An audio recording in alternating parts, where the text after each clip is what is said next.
Aleluia, louvado seja o nosso Senhor. Irmãos, vamos falar um pouquinho sobre as epístolas de Pedro 1 e 2. Pedro em grego, Petra, e em aramaico, Cefas. Jesus Cristo deu o nome de Pedro ou Cefas a Simão para designar firmeza. João 1,42. Quando Pedro se achava fraco, Jesus o chamava de rocha, um incentivo para que se levantasse. Filho de Jonas, irmão de André. Os escritores trazem Pedro, irmãos, sendo muito martirizado no tempo em que o apóstolo Paulo passava pelo mesmo. Uma igreja muito perseguida. A palavra nos mostra que Pedro se sentiu indigno de sofrer como o seu mestre sofreu.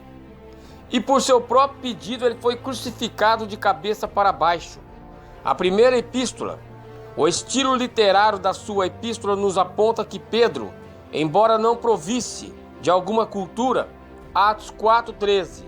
Ele era um homem prático que sabia produzir, com poucas palavras, uma obra-prima de grande sabedoria e de edificação.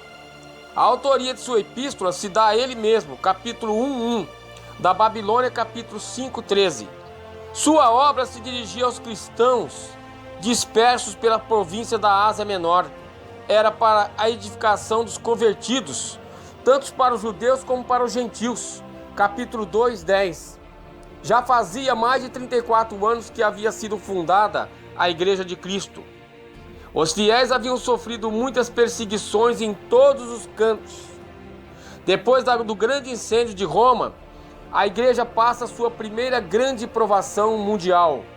Mas um fogo ardente surgia no meio desses cristãos. Capítulo 4:12. Sua carta é firmar os crentes na sua fé, dirigir a vida e confortá-los no sofrimento.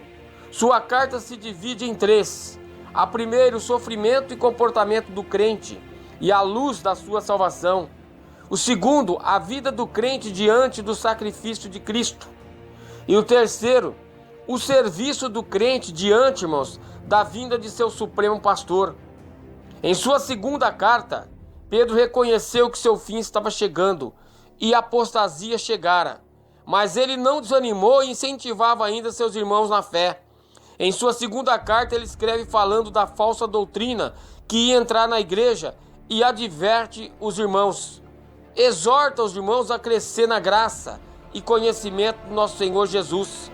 Adverte contra os falsos mestres que estavam chegando. Fala sobre a certeza da volta do Senhor, pois Pedro viu a tudo e tudo contemplou.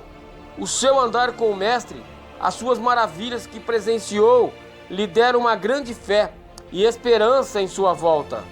Sabia ele que o Mestre era infalível. Portanto, quando escreve esta segunda carta, sabia que seu fim estava próximo e que precisava deixar um grande incentivo para seus irmãos a continuarem a sua obra.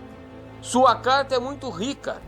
Fala sobre o novo nascimento, fala sobre a fé, a vigilância, o autodomínio, submissão. Fala sobre os conselhos, promessa de restauração. Desde que formou o cânon, a sua epístola foi incluída nele. Jamais houve alguma dúvida quanto ao seu parecer. Nenhuma dúvida sobre a sua autenticidade foi levantada. Pedro se utilizou, irmão, de Silvano, um cidadão romano e profeta, companheiro de Paulo. Atos 15, 32, 40. Atos 16, 19, 25, 37. Silvano era o mesmo que Silas, um homem notável entre os irmãos da igreja primitiva, cooperador enviado com Paulo a Barnabé. Atos 15, 22, 27 e 34. Sendo ele Silvano, um homem preparado, culto em letras, escrevente, Pedro se serviu dele para escrever essas epístolas. 1 Pedro 5:12. Aleluia.